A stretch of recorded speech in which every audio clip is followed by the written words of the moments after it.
વિદ્યાર્થીઓ અને વાલીઓ જે આતુરતાથી આયુર્વેદ હોમિયોપેથની વાર જોઈ રહ્યા હતા એમના માટે ખુશીના સમાચાર છે. આયુર્વેદ હોમિયોપેથનું રજિસ્ટ્રેશન આજથી ચાલુ થઈ ગયું છે.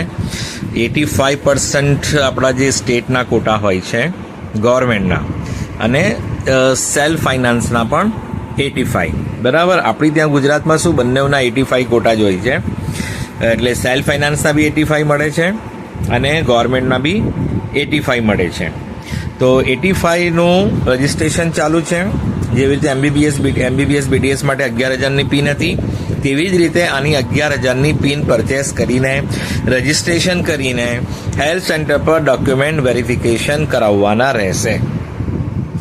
11,000ની પિનમાંથી 1,000 તો રજિસ્ટ્રેશન ફીસ છે અને 10,000 રૂપિયા તમારી સિક્યોરિટી ડિપોઝિટ છે. તેમાં ભૂલચૂક તમે ના કરો તો તમને એ 10,000 પાછા મળે છે. કાઉન્સેલિંગમાં ભૂલચૂક ના કરો, નિયમોમાં કંઈ ભૂલચૂક ના કરો તો 10,000 તમને પાછા મળવા પાત્ર હોય છે. તો આયુર્વેદ હોમિયોપેથના 85% સ્ટેટ કોટા, સ્ટેટના સ્ટુડન્ટ ડોમિસાઇલ માટે, અને ગવર્મેન્ટ હોય કે સેલ્ફ ફાઇનાન્સ હોય એ ડોમિસાઇલ ઓફ ગુજરાત સ્ટેટનો જેનો જન્મ હોય 10મું 12મું ગુજરાતથી હોય એના માટે, અથવા જન્મ ગુજરાતમાં બહાર થયો હોય પણ 1થી 12 ગુજરાતમાં ભણ્યા હોય એમને ડોમિસાઇલ સર્ટિફિકેટ મેળવી આ 85% એડમિશન મળે છે.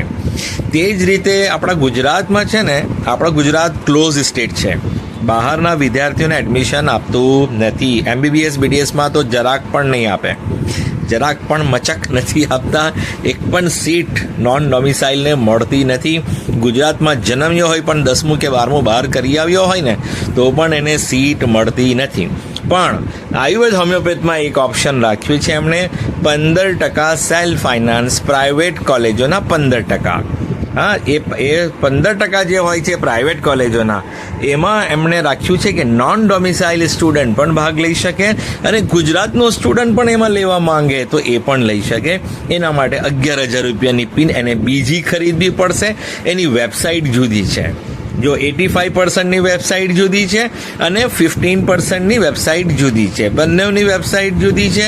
તમે જો ગુજરાતના સ્ટુડન્ટ એમ ઈચ્છતા હોય કે મારે બંને જગ્યાથી એક કોલેજની ટ્રાય કરવી છે તો તમે બંને જગ્યાથી 11,000 રૂપિયાની પિન લઈને, એટલે 11,085માંથી લેવાની, 11,015માંથી. બંનેની વેબસાઇટ જુદી છે. બંનેની વેબસાઇટથી પિન લઈને રજિસ્ટ્રેશન, બંને જગ્યાએ રજિસ્ટ્રેશન કરાવીને ડોક્યુમેન્ટ વેરિફિકેશન કરાવીને તમે પાર્ટિસિપેટ કરી શકો. એના માટે તમને 22,000 રૂપિયાની જરૂર પડે. અને તમને એવું હોય કે ના, મારે તો 85%માં જ લેવું છે તો ફક્ત પછી તમારે 11,000 રૂપિયાની પિન લઈને તમે 85%માં ટ્રાય કરી શકો.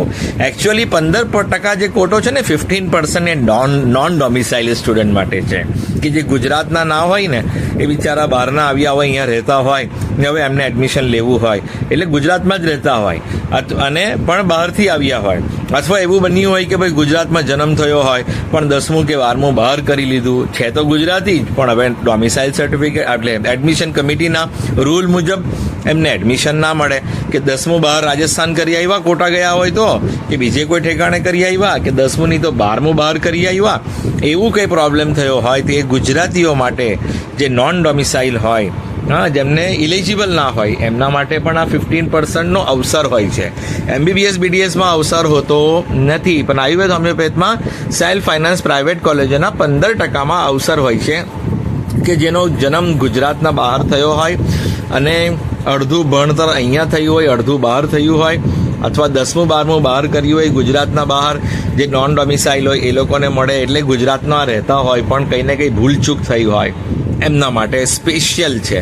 કે અધર સ્ટેટના સ્ટુડન્ટ પણ આવી શકે છે, પણ આપણા ગુજરાતીઓમાં જ મોટે ભાગે શું હોય કે ભાઈ દરેક સ્ટેટવાળા પોતાના સ્ટેટમાં જ લેતા હોય, પણ હવે ગુજરાતમાં જે ભૂલચૂકથી એલિજિબલ ના થતા હોય ને, એ જેમ મેં તમને કહ્યું કે 10મું 12મું કંઈ બહાર કરી આવ્યા હોય, ફોરેનમાં કરી આવ્યા હોય, કોઈ ફોરેન જોબ કરતા હોય તો ફોરેનમાં કરી આવ્યા હોય 10મું 12મું, કે પછી બીજા સ્ટેટમાં કરી આવ્યા હોય, કોઈ નીટના કોચિંગ માટે ગયા હોય ગુજરાતના બહાર ને ત્યાં 10મું કે 12મું કર્યું હોય, કે એવા બધા સ્ટુડન્ટ જે આપણા ગુજરાતના જ હોય, એમના માટે એક લાભદાયક વસ્તુ છે કે એમને આ 15% એડમિશન મળી શકે છે. અહીંયા બધા જ એલિજિબલ છે, કોઈ પણ સ્ટેટનો સ્ટુડન્ટ લઈ શકે, ગુજરાતનો ડોમિસાઇલ હોય એ પણ લઈ શકે, ગુજરાતનો ડોમિસાઇલ ના હોય એ પણ લઈ શકે.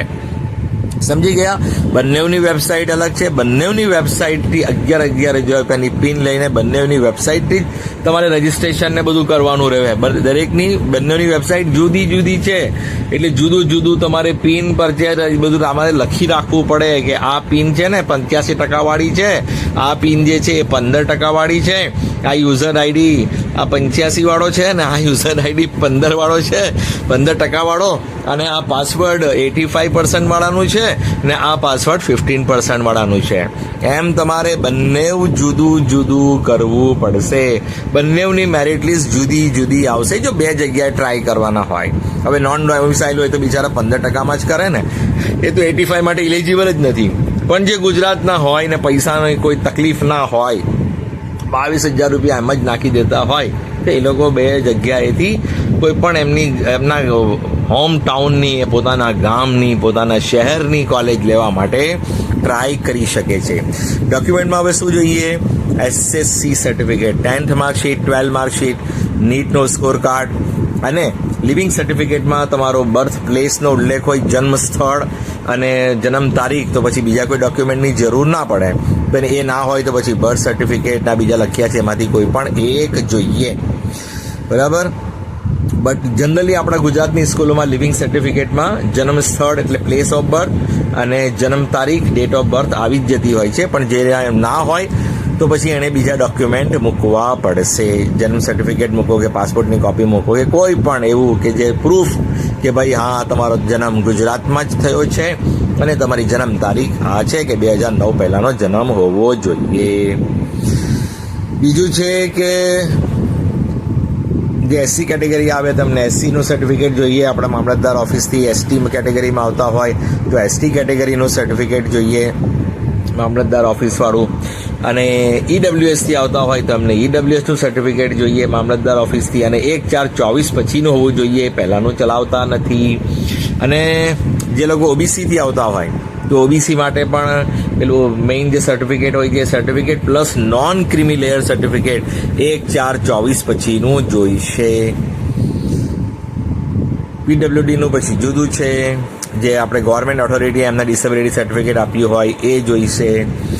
અને ફિઝિકલ ફિટનેસ સર્ટિફિકેટ વેબસાઇટ પર હોય છે. એ તમારે કોઈ પણ ડૉક્ટર, કોઈ પણ મતલબ MBBS હોય કે MD હોય કે MS હોય, એની પાસે સહી સિક્કા કરાવીને જમા કરાવવાનું હોય છે, દેખાડવાનું હોય છે, અપલોડ કરવાનું હોય છે ફિઝિકલ ફિટનેસ સર્ટિફિકેટ. હવે જો પહેલાં આમાં 50% આમાં હતા, બધા કાઢી નાખ્યા છે. આયુર્વેદ હોમિયોપેથમાં તમને 50% આપણે 12th માર્કશીટમાં જરૂર પડતી નથી. ફક્ત તમે પાસ હો ને ગ્રેસિંગ માર્ક્સથી તો પણ તમે ઇલિજિબલ છો. પણ તમારો સ્કોર મિનિમમ ઓપન EWS વાળાનો 213 હોવો જોઈએ, ફિઝિકલ હેન્ડીકેપનો 194 હોવો જોઈએ, 194 હોવો જોઈએ, અને OBC SC STનો મિનિમમ 177 177 હોવો જોઈએ, તો જ તમે ઇલિજિબલ છો.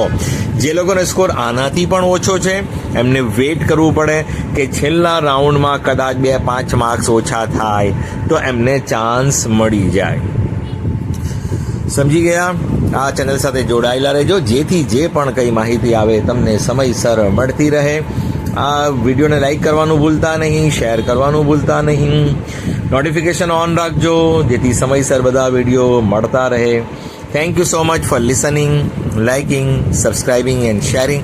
અને ફિઝિયોથેરાપીની મેરિટ લિસ્ટ અપડેટ થઈ ગઈ છે. મને એવું લાગે છે કે એની પણ કોઈ પણ સમયે ચોઇસ ફિલિંગ આવી શકે છે. MBBS BDSનું એક રાઉન્ડ પૂરું થાય ને રિપોર્ટિંગ ચાલુ થશે તે સમયના દરમિયાન, તે સમયગાળામાં પણ થઈ શકે છે, પણ ક્યારે થાય એ નક્કી નથી.